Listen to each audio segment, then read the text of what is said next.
What's happening, guys? This is Double RPG here, and I'm here to present another 2 cents video on the 2 cents block to you all.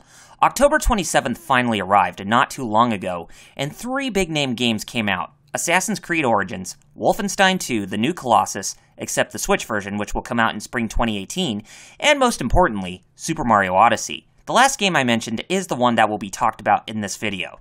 Super Mario Odyssey has been getting a crap ton of rave reviews online through video game publications, and it is currently setting in as the highest rated game of all time, based on the scores from game rankings. On Metacritic, it is setting in at 97 on average with its reviews from critics, and it is the same as Nintendo's killer app for the launch of the Nintendo Switch, The Legend of Zelda Breath of the Wild. When it comes to games that have really high review scores on websites such as these, there are those who accept them as fact based on those games they played, and then there are those who go on and claim that that said game is overrated. They say those games are overrated either because they have played those games and didn't like certain things in them, or they haven't played them and they make those criticisms fair, or to just scrape under the bottom of the barrel just to make it seem like that said game is getting way too much praise. Super Mario Odyssey is amongst that group of highly rated games that is getting treated as an overrated game, and I feel this is where I need to come in and chime my 2 cents on the topic and see if it is actually overrated or not. This video is in response to Sean Long, also known as RGT85 on YouTube, and he did a video discussing the negatives and positives of Super Mario Odyssey just to see if it's overrated or not, and I recommend you watch it because his analysis is really great. However, let's get on with this video and see what I have to say about Mario's globe-trotting adventure. First off, let us delve into the criticisms this game has been receiving from those who claim it to be overrated. The first thing that many people have criticized Super Mario Odyssey for is that there are no extra lives implemented in the game in contrast to all past installments. Extra lives were there just to test your skill to see if you could get to the end of the game and beat it without dying too much, and that has been a prominent thing with any Super Mario game before Super Mario Odyssey. Even the 3D games such as Super Mario 64, Super Mario Sunshine, the Galaxy games, and the 3D Land and 3D World games had extra lives.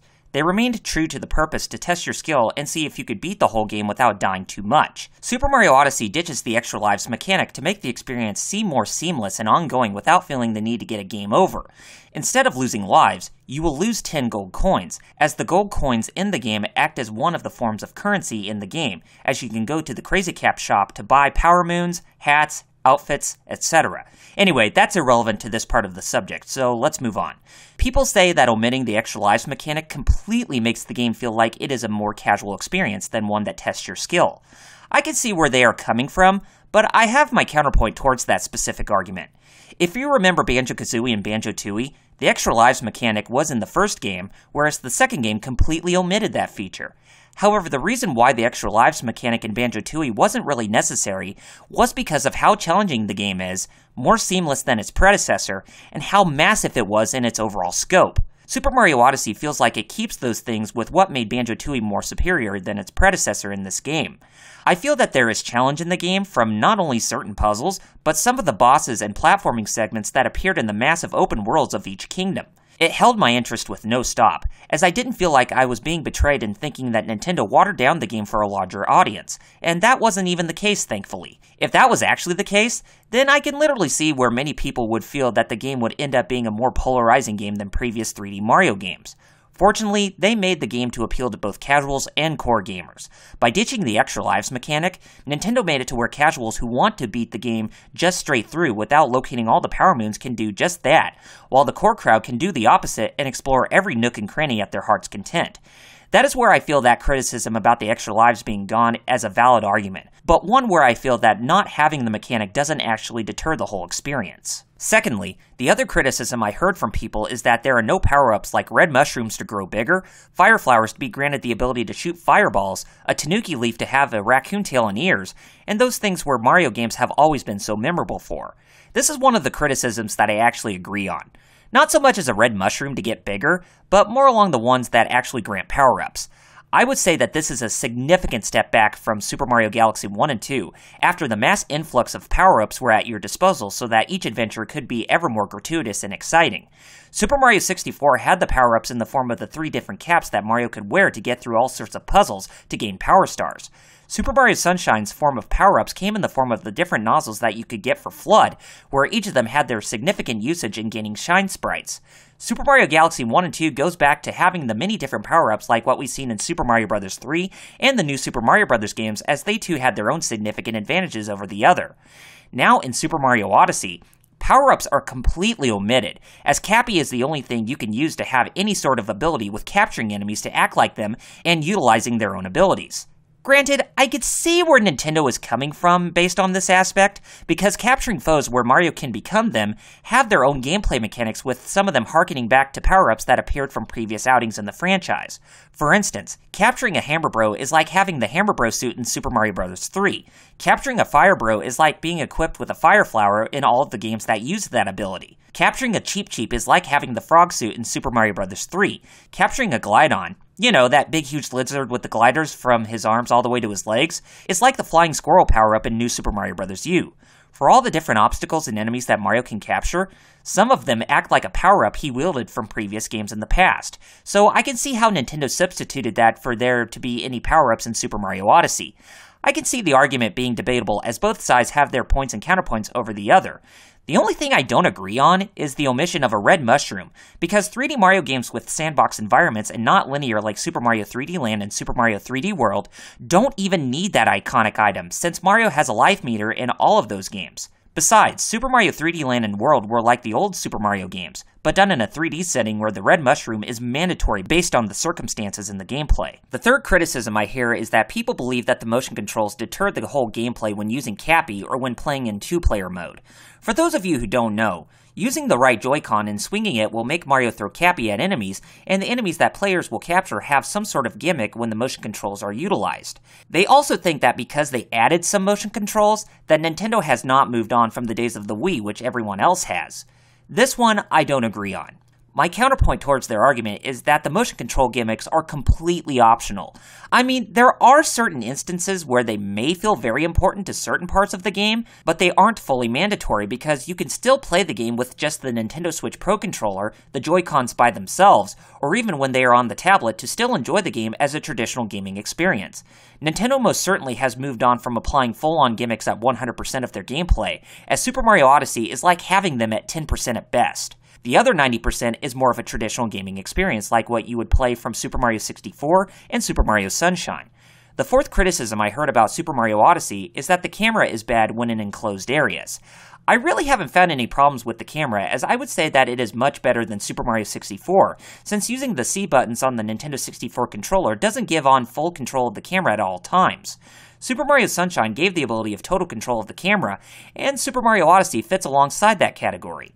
Super Mario Galaxy 1 and 2 had no problems with the camera, as controlling it wasn't available, and that everything was at the correct angle to prevent any close-ups of Mario when in enclosed areas or corners. It probably would have been better if more areas of the different kingdoms had locked perspectives to get a better view of your surroundings, but the camera didn't really seem that bad overall. The fifth and final criticism I hear about Super Mario Odyssey is that the game plays too much on nostalgia. Stuff like the 2D 8-bit segments within the different kingdoms, the characters that appear in the game or become available as costumes for Mario to wear in the game via the amiibos you have on you, or the art pieces of past games or mentioning of characters in the Mario universe in Super Mario Odyssey. This is also one I heavily disagree on, as I feel that people are completely misguided by this opinion.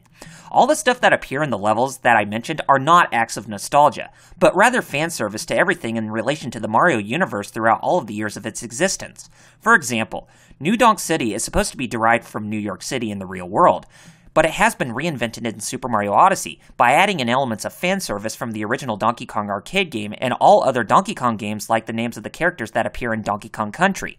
Plus, the last mission in New Donk City, where Pauline sings Jump Up Superstar, is a proper act of fan service to Mario's first game that he appeared in, which was Donkey Kong in the arcades in 1981. If Super Mario Odyssey was anything like Sonic Mania, where everything is in 2D, and with half the levels being throwback levels while the other half is based on new levels, then that is a developer and publisher ushering in quote-unquote nostalgia.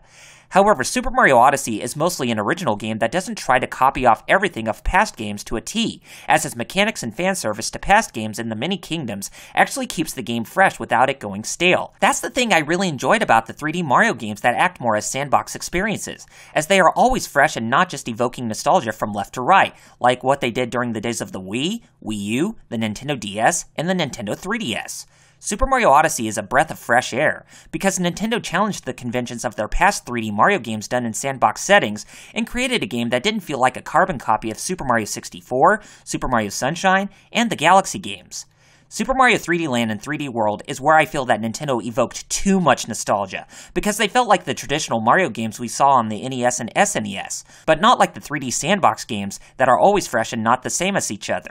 That is where I feel that people are misguided by that argument, because nostalgia and fan service are not usually the same thing, as they can have a different meaning and context from each other. Finally, let me talk about why I love Super Mario Odyssey possibly more than Super Mario 64, and as a 3D game in the Super Mario franchise. Basically, the answer to my reason is that Super Mario Odyssey is just Mario being Mario.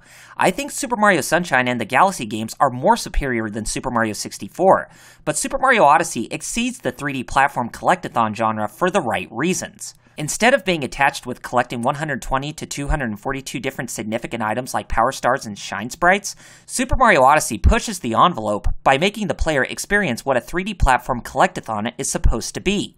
You go around different environments, explore every nook and cranny to your heart's content, immerse yourself into the different challenges, obstacles, and gameplay mechanics toward the different circumstances that are in your path, and claim your prize for 100% completion. Collecting 999 Power Moons and 100% of everything with purchasing the costumes, hats, decal stickers, and memorabilia in the Odyssey is what Super Mario Odyssey is all about. I completed the game with a little over 250 Power Moons, not have all the collectibles I purchased, and still haven't explored every nook and cranny in the different kingdoms, so I barely have scratched the whole surface of the game.